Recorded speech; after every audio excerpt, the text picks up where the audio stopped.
The hazelnut is an intriguing alternate crop in Iowa. The American hazelnut is native to the state and to the Midwest, and one hazelnut shrub can live for 20 years and produce up to 6 quarts of nuts a year. Usually harvested by hand, hazelnuts have a sweet flavor that makes them wonderful for eating raw, fabulous if you mix them with chocolate for a decadent treat, and roasting them really brings out the flavor. I'm Charity Nebbe. On this episode of Iowa Ingredient, we'll examine the hazelnut and its part in Iowa agriculture by visiting Hazel Acres in Fenton, Iowa. Then we'll check out Restauration inside Hotel Winneshiek in Decorah before inviting Chef Tom Skold to our studio kitchen to teach us how to include hazelnuts in some tasty dishes. All that and more coming up next on Iowa Ingredient.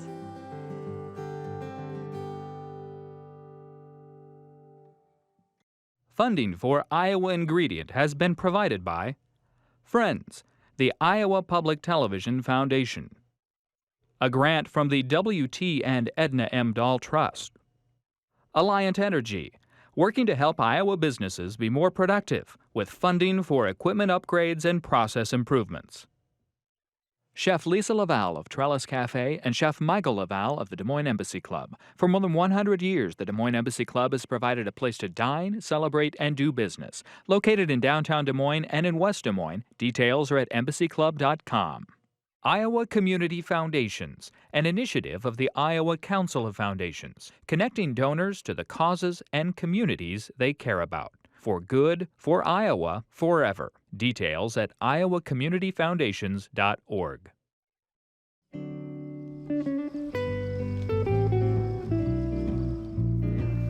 Alcohol always gives some really extra flavor.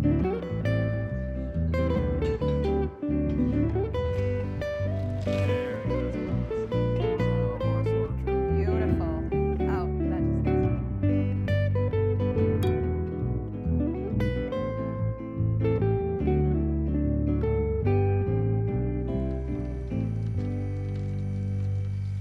Most hazelnuts, also known as filberts, that are grown in Iowa are sold directly to consumers. When you go to the store, you can often find the larger hazelnuts from Oregon that grow on trees. And Turkey is by far the largest hazelnut producing country in the world. Here in Iowa, the American hazelnut bush is native to the state, and the nuts have a distinctive flavor. They're sweet when raw, subtle and nutty when roasted. And here's a surprise. Hazelnut oil is almost identical to olive oil, which is one of our healthiest oils to cook in and consume. So the humble hazelnut may be poised for American stardom.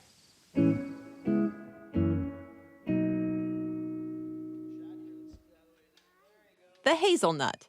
Hidden inside this hard, pointy shell is a seed packed with untapped potential.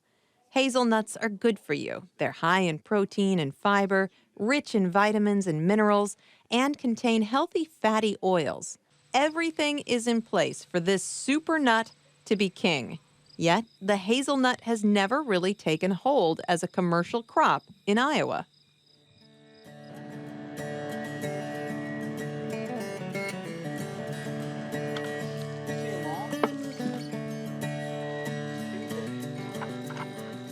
On a farm outside of Fenton, Jeff Jensen is trying to change that. Here, among these bushes, he's working on ways to make the hazelnut a cash crop in Iowa. It started in the early 2000s. We worked with promoting third crops.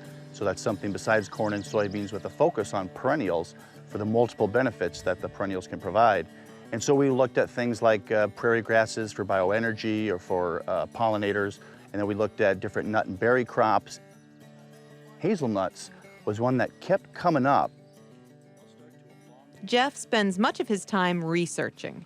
During the growing season, you'll find him among his hazelnut shrubs, taking detailed records and working to implement the best practices for growing, harvesting, and sustaining hazelnut bushes in the state. Well, the immediate goal is I really view this farm as a research farm. In fact, I wouldn't even say that we have any commercial growers of hazelnuts in the Midwest because they're basically all growing seedlings, half siblings, and so they're all different. And we really can't have a commercial industry based on that sort of variability. Hazelnuts maybe aren't quite there yet because we don't have the cultivars, we don't have the best management practices developed, but we're certainly working towards that. 99% of all the production, commercial production in the United States happens out in Oregon, and even more specifically, basically the Willamette Valley of Oregon. And so they grow the European hazelnuts, and they grow them as trees, single-stemmed trees. That's what you're gonna see in the store. They have the really big nuts, really thin shells. What we grow here in the Midwest, or what's native to the Midwest, is the American hazelnut. It's a multi-stemmed bush and has a much thicker shell and a much smaller kernel overall. That little hazelnut, oh, popped it out. That's ripe and ready to go. Picking hazelnuts is an involved and often trying process. Every shrub is different, where one bush will have its seeds spread out, another one will be clustered. Then there's the critter factor. Squirrels and blue jays both enjoy dining on hazelnuts. In spite of these uphill battles, the payoff is well worth the effort. Every bush is picked by hand. We essentially have buckets, 5-gallon buckets. The worker will start with one branch, and you really got to use your hands because trying to look into the bush and see a nut cluster is really tough. I mean, they're really camouflaged. The kernels are roughly 50% oil by weight, so it's really like an oil seed crop. And so on a per pound basis, we can get more pounds of oil per acre from hazelnuts than we can from soybeans, for instance. This hazelnut oil has another benefit that it's a monounsaturated oil, so it's almost identical to olive oil, one of our healthiest cooking oils. You know, in fact, the Europeans had to develop a DNA test to tell the difference between hazelnut oil and olive oil. The #1 adulterated food in the entire world is olive oil, so we think that's something that we can hang our hat on in terms of really promoting the health aspects of hazelnut oil. I think hazelnuts have a lot of potential. We're basically at the ground floor of developing them as a perennial crop. I am optimistic that in my lifetime, we will see hazelnuts as a viable perennial crop for the upper Midwest here. Hazelnuts can take you on culinary journeys reserved for few other ingredients. No matter what the future holds for this nut, farmers like Jeff will continue to bring their ideas and innovations to the farm, meaning that great food is that much closer to your plate.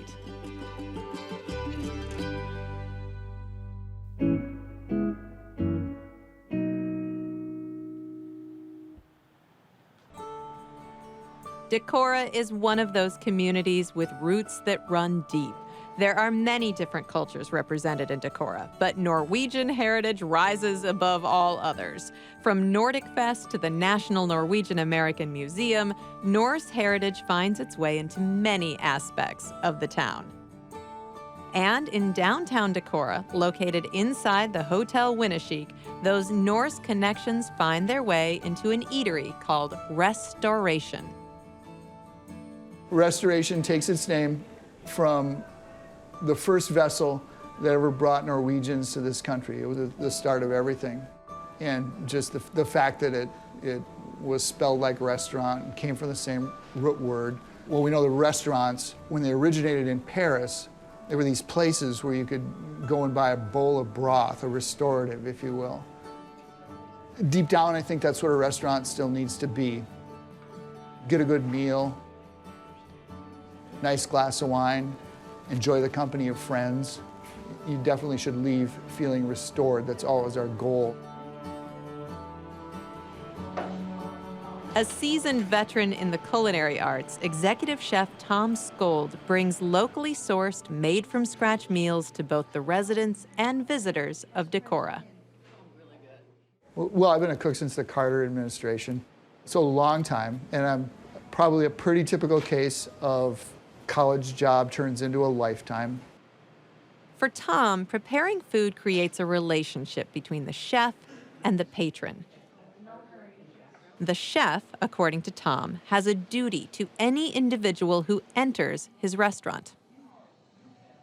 I get up every day and come to work, and I think first about who might come into the restaurant and what they might be hungry for. All the other stuff about creativity has to get in line behind that for me. You have to accept that you can make it as much of an art form as you can get by with, but in the end, you're providing care and nourishment to another human being. Among the many relationships cultivated, Chef Tom works closely with his staff and local farmers to ensure that his customers get the best, freshest tasting meal possible. I would hope that every dish on our menu would give everyone who comes in and looks at the menu a place to grab on and a place to jump off. In other words, something very familiar and something very fresh is the ideal dish to me. There should be something about that dish that is just very familiar and conjures up food memories. The varied backgrounds and cultures that make up Iowa give its communities a unique identity. Any visitor who makes the trek to our state will see that. Chef Tom recognizes the huge potential that he has as a chef to make something delicious, nutritious, and wholly Iowan. It matters where something's grown. Place is the shadow ingredient in our cooking. It'd be a shame not to present things that are grown in Iowa every chance we get.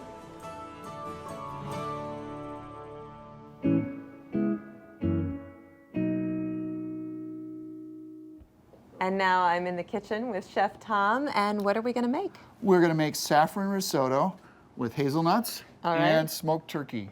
Oh, wonderful. So the hazelnuts are the finishing touch, but bet. let's get started with the risotto, and we're going to start with roasting some vegetables, We're going right? to roast these vegetables. I've got some grape tomatoes and leeks here. I've cut the leeks nice and big so they can pick up some color by the time it takes them to roast. Just a little olive oil, All right. salt, and pepper.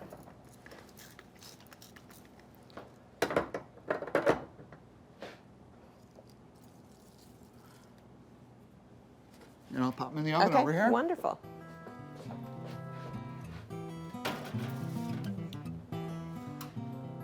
All right, and while those are roasting, we'll Sure. get started on the risotto here. And the risotto is a long process, so we're just gonna get started and talk about how it's done. But Unsalted butter, all right, onions that will sweat until they're translucent. all right, I'll give you a little salt, perfect. a little pepper for those.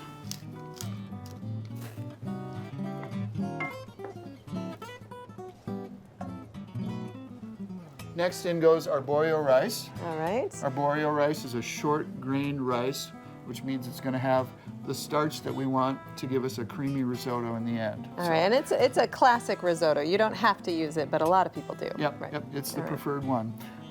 And goes in with no rinse. All right. We want all the starch that we can get here. And in with that, we have some saffron threads. Saffron is the most expensive foodstuff in the world, pound per pound. Fortunately, a little goes a long Right, way. it doesn't weigh a lot. But about $1,000 a pound if you had to Wow. if you had to weigh it out. And So, already I can see that beautiful yellow saffron color starting to come out. Oh, that's lovely. Mm-hmm. And with risotto, the big thing is adding liquid very slowly, right? bit by This bit, is- we're going to go a ladle at a time. So I'll give you one, and it's thirsty at the beginning. And while this simmers away, let's talk about hazelnuts, because this is something you love to combine saffron with hazelnuts, right? I've used saffron in hazelnuts many different ways. You can just use simple saffron hazelnut pilaf, as delicious as a side. Great in this risotto. It's just hazelnuts to me are the you got your blender nuts, you've got almonds and walnuts that go just about anywhere, but hazelnuts, if you find that just perfect marriage of flavors, you really got something. All right, and saffron is one. we're gonna kind of skip to the end with the risotto here, but I want to see what you do to get the hazelnuts ready. Of course, sure. So I've got a pan of them over here, excuse Okay. me, that I toasted in a 350-degree oven for about 7 minutes. If you didn't have an oven on, a dry pan would be fine. I'm just going to put them into a colander. All right, and that's just to give them a nice crunch, right? And we, yeah. Any nut always tastes better if you toast it first. So sometimes in baking we don't, but in something like this where we're just going to top off the risotto, it really helps to pre-toast them. And toasting also lifts the peel and lets us get some of this peel off. All right, so the hazelnuts are toasted. We've got a lot of the peels off, and like I said, we're going to skip to the end here. We've already finished off a beautiful risotto. Sure. You've added in the turkey, and Remember our roasted vegetables? Right. We've folded some of those in, a little bit of parsley. About half of the Parmesan cheese goes in, and we save another half for the top. all right, and you've chopped up hazelnuts, and those are going to be on top. Why don't we plate some up?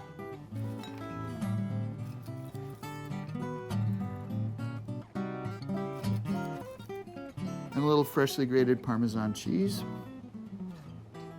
And I like a little final blast of pepper there. Wonderful. Well, here, let's try some. Thank you. Gotta have a bite with hazelnut for sure.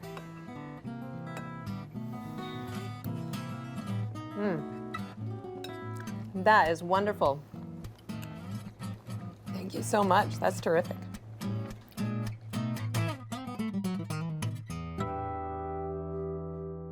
And now we're going to make another hazelnut dish. What are we going to make this time? Fennel and apple slaw with hazelnuts. Oh, that sounds wonderful. Yeah. How do we get started? I will let you do an apple in just a minute. We're just gonna give you a place to land by putting the juice and zest of a lemon in that bowl. I'll give you the apple. If you have a grater, I do. We can grate this up. It's a Cortland apple from the farmer's market. This is a fennel bulb here. Came from the farmer's market with its fronds all on. I'm gonna save a little bit of the frond to put in. The flavorful part is really just the bulb itself. I've done one here. I'm gonna remove this kind of darkened outer leaf, cut it in quarters, taking the end off. And then when you look inside there, there's this core. So if I quarter it, I'll be able to just remove that so the leaves will all come apart. And we think about sort of a licorice flavor, an anise flavor with fennel, and that's as present in that part of the licorice. Okay. And that's a flavor you really like with hazelnuts. I love it with hazelnut. You see a lot of, if you see little biscotti cookie recipes, they often will have hazelnuts and anise as kind of their two main ingredients. Oh, and I can smell it right now. I just thought it would make a great slaw, make a great addition to slaw to put our hazelnuts in there. So I'm going to take each quarter and cut it across this way as finely as I can. Kind of like a roast beef that's more tender if you cut it across the grain. If I were to julienne it the length, it would not be quite as tender. Now the dressing itself will tenderize the fennel, so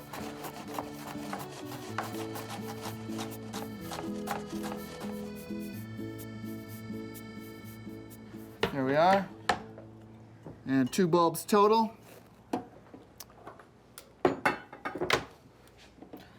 Give that a stir and you come in with your grated apple.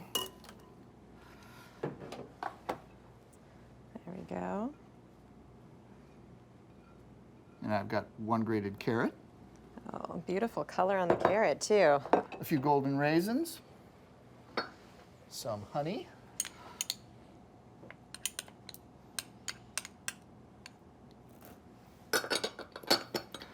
sherry vinegar,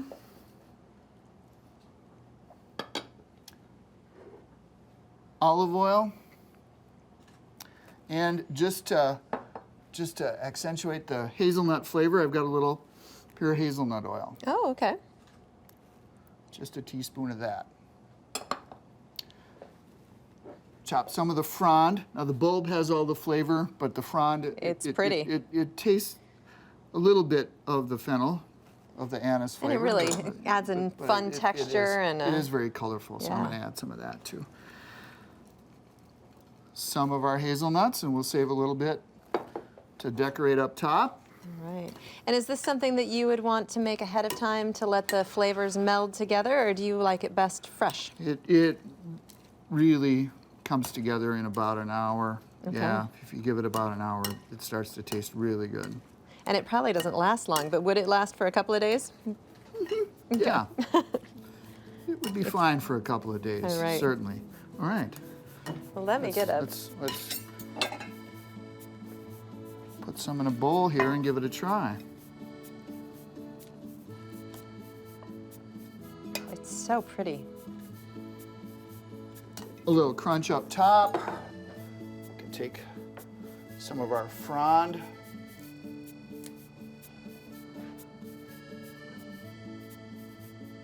Garnish with a little lemon. You just need to get at it. All right, that is beautiful. I can't wait to try this. Nor can I. That is delicious. And so unusual. Thank you so much, Chef Tom. Excellent. Thank you.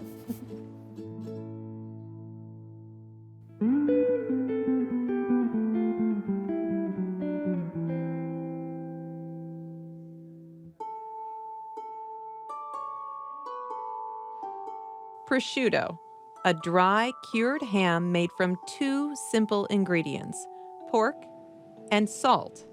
The most famous prosciutto comes from northern Italy, and that's the region that inspired Herb and Kathy Eckhouse to begin producing this delightful meat in Norwalk, Iowa. We had lived in Parma for 3.5 years, and we had really become enamored of and habituated to the Italian way of eating. And we were very impressed with what the Parma region was doing with its agricultural resources.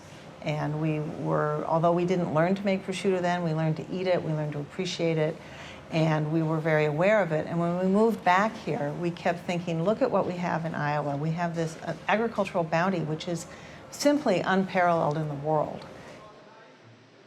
What started in their basement in Des Moines is now a thriving and practical business. They named their company La Quercia, which means the oak. The region where we used to live was in Parma in Italy. It used to be an oak savanna, and prosciutto di Parma was known to be very delicious because the pigs ate the acorns. Iowa used to be an oak savanna, and the state tree of Iowa is the oak, so we chose the oak as our symbol. You know, it's a symbol of patience and persistence and beauty, and so those are values that are important to us. Prosciutto is made by salting the hind leg of a pig to remove water. It's refrigerated, then aged for months. Because there are only 2 ingredients, it's the meat that matters. The Eckhouses insist on quality pork and carefully choose local producers who treat their animals and their land responsibly. They pay close attention to how the animals are bred, cared for, and what they eat. One of our goals is that we always want to honor the meat. That's the first commandment, is honor the meat. And then you go on from there. And so you hope that what you do ends up with something delicious, and that anything you add in the way of spicing is complementary and not overwhelming. La Quercia cures 7 different cuts of meat and produces a variety of products.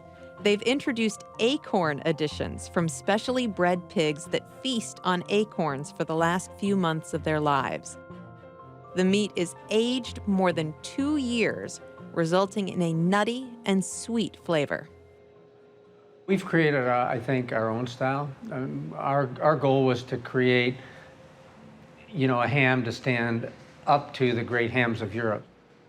It's sweet and savory, but doesn't have a heavy salt profile. It's a little bit drier, although it's not dry tasting. I would say one of the things that distinguishes it is that the meat flavor comes forward.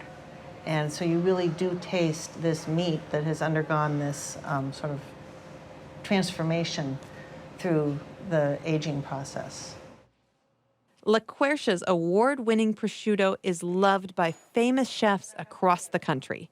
It's a well-crafted consequence of appreciation for Iowa's bounty, hard work, and a passion for Italian traditions. We want to get this great meat, and we don't want to screw it up.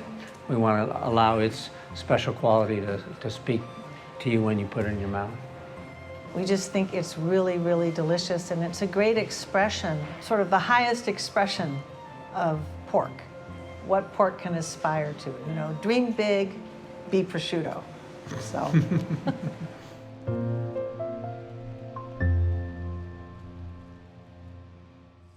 That's it for this week's show. Thank you for tasting the nuances of Iowa with us. I'm Charity Nebbe. Join us next time for another scrumptious episode of Iowa Ingredient.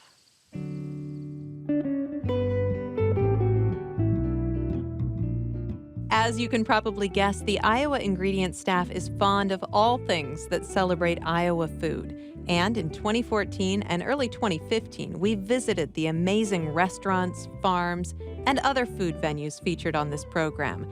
But circumstances can change, so we encourage you to call ahead if you're planning a trip of your own. We hope you get the opportunity to sample some of Iowa's tasty flavors for yourself.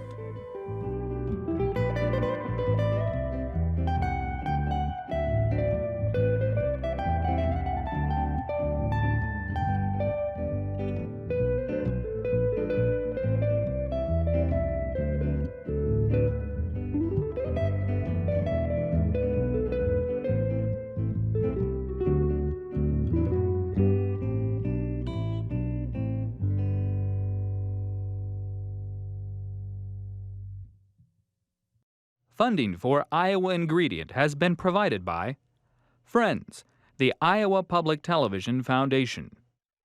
A grant from the W.T. and Edna M. Dahl Trust. Alliant Energy, working to help Iowa businesses be more productive with funding for equipment upgrades and process improvements. Chef Lisa Laval of Trellis Cafe and Chef Michael Laval of the Des Moines Embassy Club. For more than 100 years, the Des Moines Embassy Club has provided a place to dine, celebrate, and do business. Located in downtown Des Moines and in West Des Moines, details are at embassyclub.com.